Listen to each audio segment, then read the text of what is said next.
কবিতা পাঠের সময় এখন। কবি আলোক সরকারের কবিতা। প্রথম কবিতার নাম ভ্রমর। ভোরবেলা প্রথম জানালা খুলে দেখেছিল দুইটি শালিক আলোর উঠোনে। চারদিকে শিশির সিঞ্চিত ঘাস, রক্ত জবা তার পাশাপাশি। দুইটি শালিক দ্রুত উড়ে যাওয়া, এইসব অত্যন্ত অলীক অথচ বাসনাময় ছবি বলে মনে হয়েছিল। সারাদিন সকল ভাবনা গাঢ় সমাচ্ছন্ন। কেবল প্লাবিত দুইটি শালিক দ্রুত উড়ে যাওয়া, রক্ত জবা সচ্ছল স্বাধীন। যেন মূর্ত নির্দেশের সব ছবি কেবল একটি কেন্দ্রে জাগ্রত বিস্তৃতি।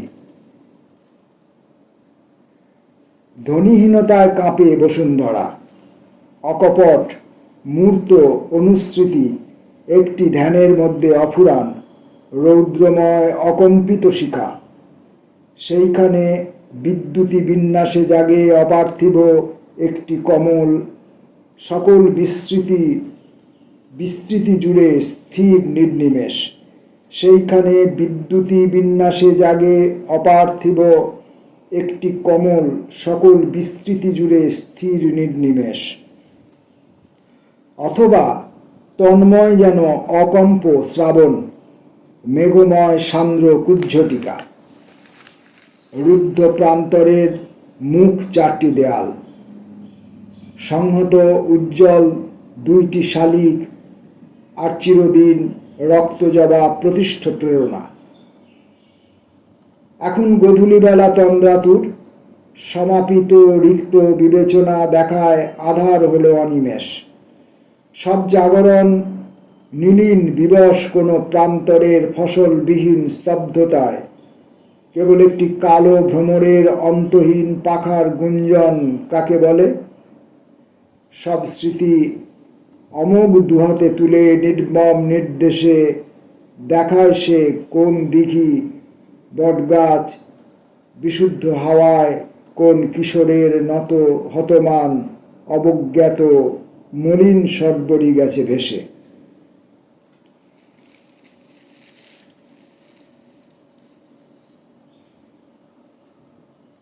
পরের কবিতা মেঘ ছায়া নীল। রৌদ্রের ভিতরে কোনো উচ্চারণ নেই।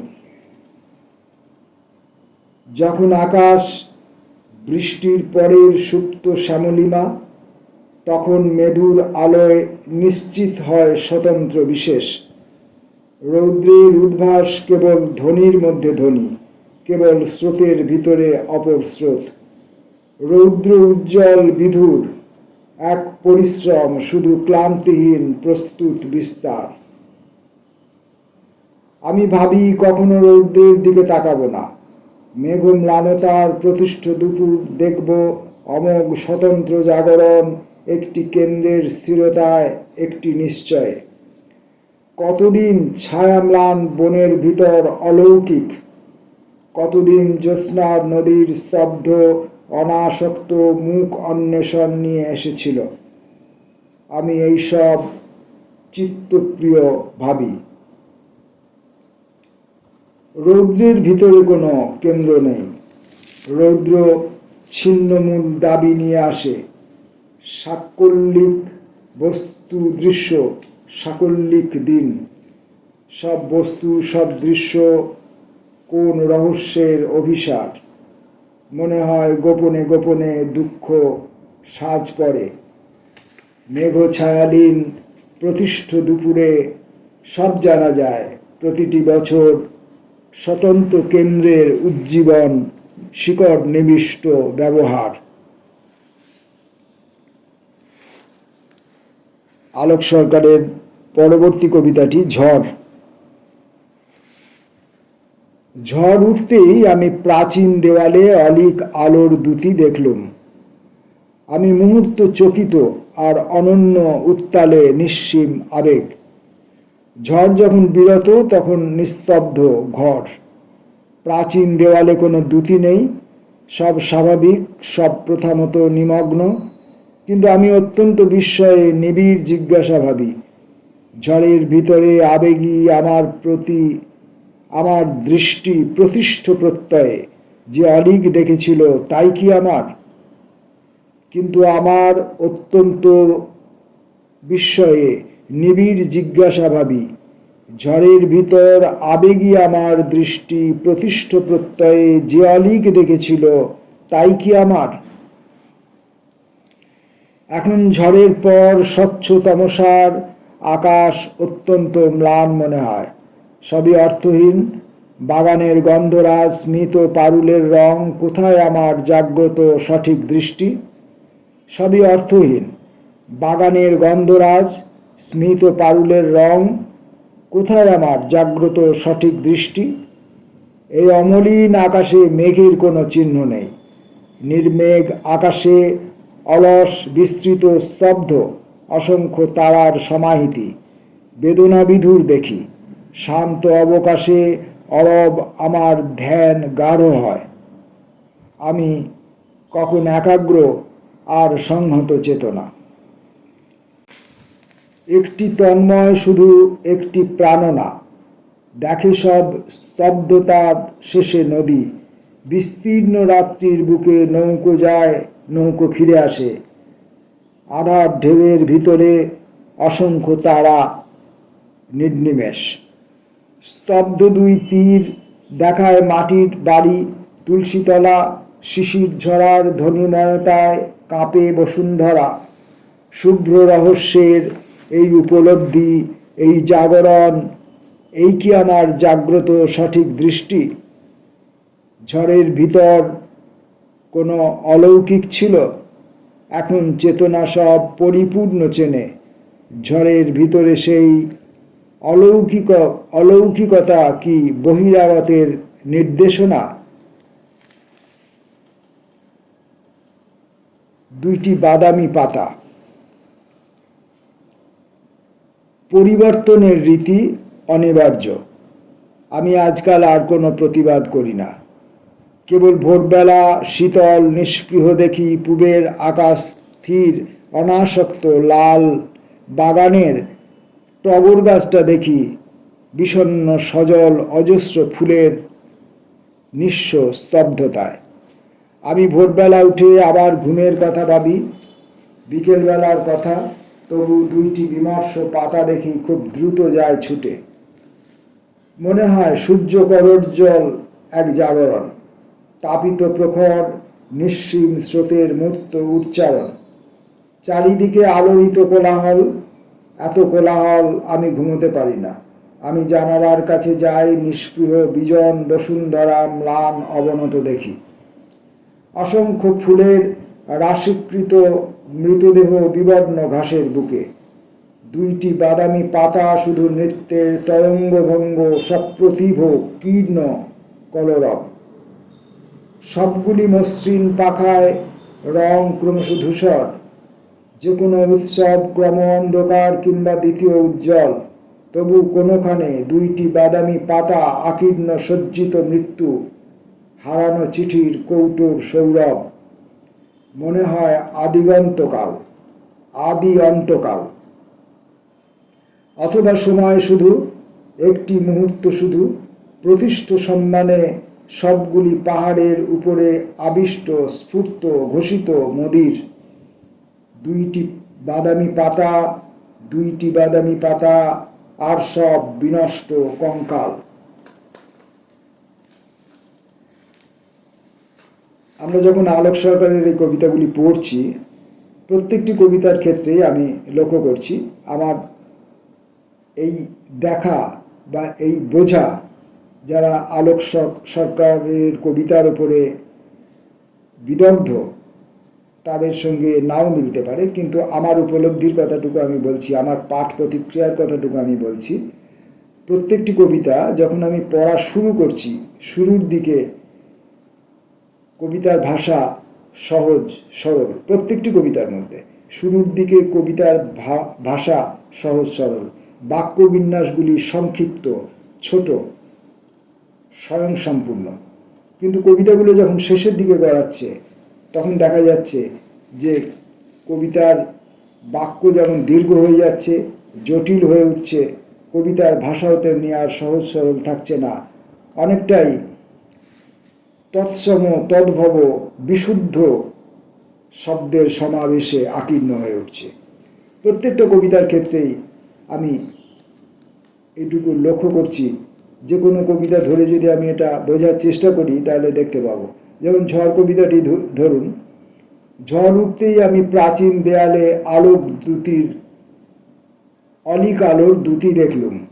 ঝড় উঠতেই আমি প্রাচীন দেয়ালে অলিক আলোর দ্যুতি দেখলুম। আমি মুহূর্ত চকিত আর অনন্য উত্তালে নিঃসীম আবেগ।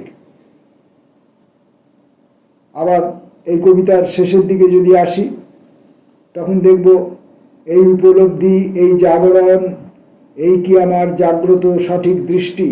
ঝড়ের ভিতর কোনো অলৌকিক ছিল, এখন চেতনা সব পরিপূর্ণ চেনে। ঝড়ের ভিতর সেই অলৌকিকতা, এই অলৌকিকতা আবার এখানে প্রিন্টিং এর ব্যাপার আছে। অলৌকিক আর তা দুটো আলাদা হয়ে গেছে। অলৌকিকতা নাকি অলৌকিক, তা কি বহিরাগতের নির্দেশনা? এটা পাঠের সমস্যাও হচ্ছে। যেমন পরবর্তী কবিতাটি, পরিবর্তনের রীতি অনিবার্য। আমি আজকাল আর কোনো প্রতিবাদ করি না। সহজ সরল ছোট বাক্য এবং মুখের ভাষায় লেখা। কেবল ভোরবেলা শীতল নিষ্পৃহ দেখি পূবের আকাশ স্থির অনাসক্ত লাল। বাগানের টগর গাছটা দেখি বিষণ্ণ সজল অজস্র ফুলের নিঃস্ব স্তব্ধতায়।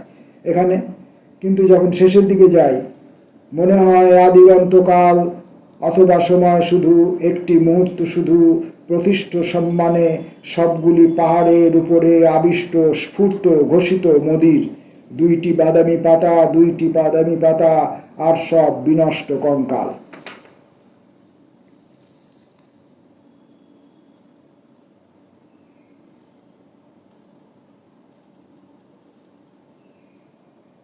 বিচ্ছিন্ন আধার। দুইটি জোনাকি এলে অন্ধকার এত তীব্র ক্রূর হয়ে ওঠে। দুইটি জোনাকি অন্ধকার চিরে দিয়ে যখন নির্মম উড়ে চলে গেল, আমি অদ্ভুত একাকী দেখলুম গাঢ়তম অন্ধকার, করুণ অক্ষম দুই হাতে বুকের কাপড় ছিঁড়ে বিভৎস চিৎকার। নাকি চিৎকার নয়, শানিত নির্জন চৈত্র দ্বীপুরের স্তব্ধ নিয়ে এলো। আর একটা জিনিস আমি লক্ষ্য করছি যে আলোক সরকারের কবিতার মধ্যে বিভক্তি, একটি শব্দের সঙ্গে আরেকটি শব্দের সম্পর্ক আনয়ন তেমন নেই। প্রত্যেকটি শব্দ যেন আলাদা আলাদাভাবে পাশের শব্দটির সঙ্গে যেন কোনো সম্পর্ক স্থাপন করেনি। যেমন এখানে দেখুন, নাকি চিৎকার নয়, শানিত নির্জন চৈত্র দুপুরের স্তব্ধ নিয়ে এলো। চৈত্র দুপুরের স্তব্ধতা নিয়ে এলো নয়, কিন্তু চৈত্র দুপুরের স্তব্ধ নিয়ে এলো। এটা কি ছাপার ভুল নাকি কবির শব্দ প্রয়োগই এমন, সেটা বিশেষজ্ঞরা বলতে পারবেন। সব অন্ধকার মনে হলো অত্যন্ত সন্ত্রস্ত এক স্থির অবিচল অমোঘ আদেশ তার মুখোমুখি। এই যে সব অন্ধকার মনে হলো অত্যন্ত সন্ত্রস্ত, সব অন্ধকার মনে হলো অত্যন্ত সন্ত্রস্ত এক স্থির অবিচল অমোঘ আদেশ তার মুখোমুখি। এখানে বাক্য অনেক জটিল হয়ে যাচ্ছে। প্রত্যেকটি শব্দের সঙ্গে প্রত্যেকটি শব্দের যে সম্পর্ক নির্ণয় পাঠকের পক্ষে বোঝা একটু জটিল হয়ে যাচ্ছে, পাঠককে বারবার পড়তে হয়। সব অন্ধকার মনে হলো অত্যন্ত সন্ত্রস্ত, এই অবধি যদি পড়ি এক ধরনের, কিন্তু এখানে কোনো পাংচুয়েশন নেই। সেই জন্য আমাকে পড়বার সময় এই সম্পর্কগুলি নির্ণয় করতে হচ্ছে আলাদা আলাদা রকমভাবে। সব অন্ধকার মনে হলো অত্যন্ত সন্ত্রস্ত, পাংচুয়েশন নেই। আবার আমি পড়ব, সব অন্ধকার মনে হলো অত্যন্ত সন্ত্রস্ত এক স্থির অবিচল। এখানে অবধি থেমে যেতে পারি যেহেতু এখানে পংক্তি শেষ হয়েছে। সব অন্ধকার মনে হলো অত্যন্ত সন্ত্রস্ত এক স্থির অবিচল, পংক্তি শেষ হয়েছে। আবার যদি আমি পড়ি, সব অন্ধকার মনে হলো অত্যন্ত সন্ত্রস্ত এক স্থির অবিচল অমোঘ আদেশ তার মুখোমুখি। তাহলে অবিচল বলে যদি থেমে যেতাম তাহলে বলবো অমোঘ আদেশ তার মুখোমুখি। সব অন্ধকার মনে হলো অত্যন্ত সন্ত্রস্ত এক স্থির অবিচল অমোঘ আদেশ তার মুখোমুখি। এভাবে পড়তে পারি। জোনাকি দেখালো কোন অনিবার্য। আচ্ছা, এখানে এই কথাটাও আমি বারবার বলেছি, এই যে কবিতা পাক্ষিক থেকে ছাপা এই বইটি, এখানে কিন্তু কোন এবং কোন এই দুইটি বানানের ছাপা দুরকমভাবেই আছে। এখন কোন শব্দটি কখন কোন আর কখন কোন সেটা পাঠের পর উপলব্ধি হচ্ছে। আবার কোনো কোনো জায়গায় কোনো কয়কা দন্ত নয়কাই লেখা আছে, ফলে আমি পাঠক আরও বেশি বিভ্রান্ত হচ্ছি।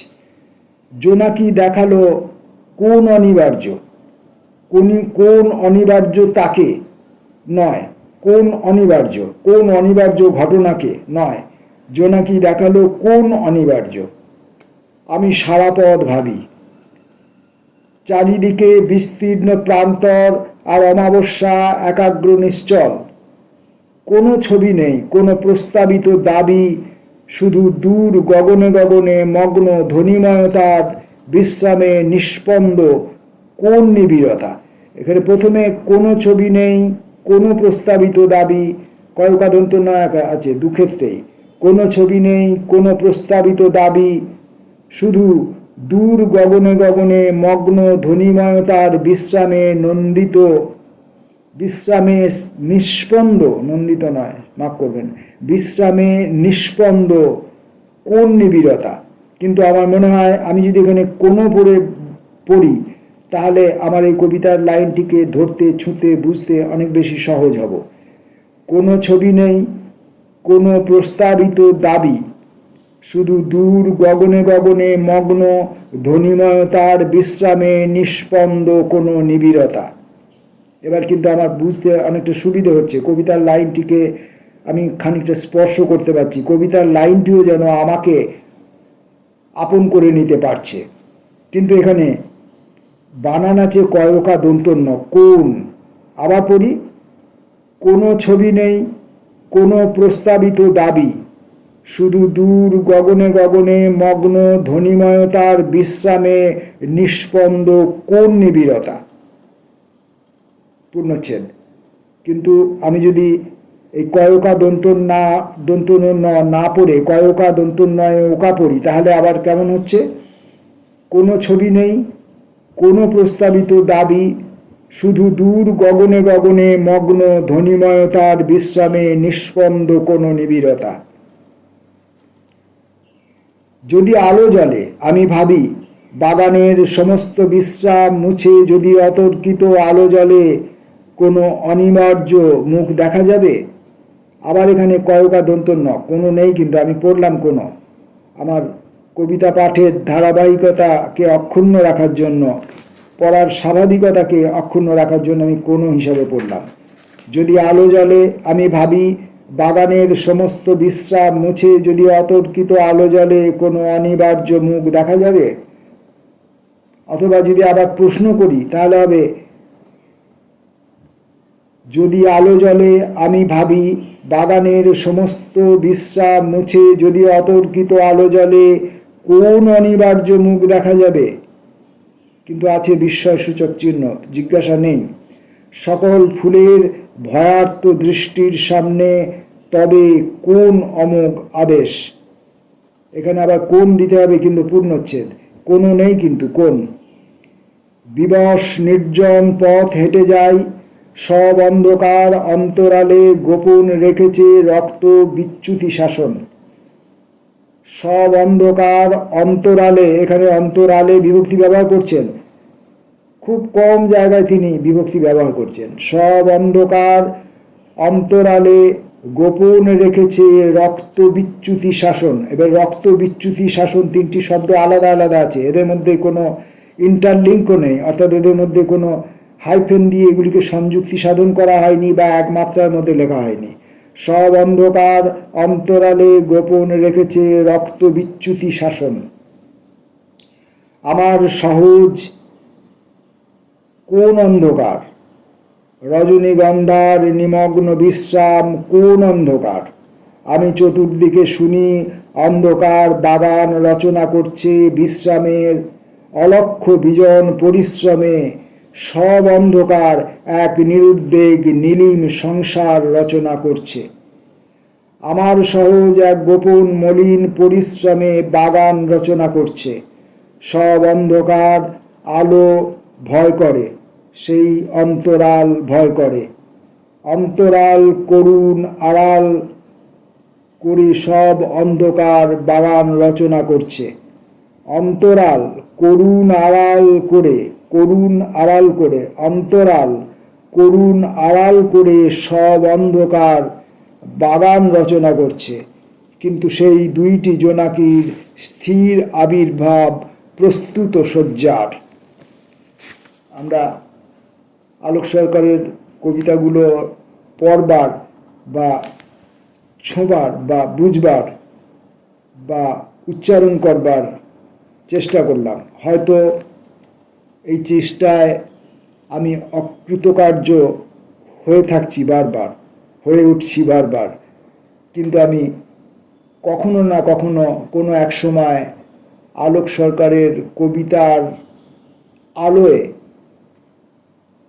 কবিতাগুলিকে এবং নিজেকে, স্বয়ং আমিকে দেখতে, বুঝতে, চিনতে সক্ষম হব বলে বিশ্বাস রাখছি। নমস্কার।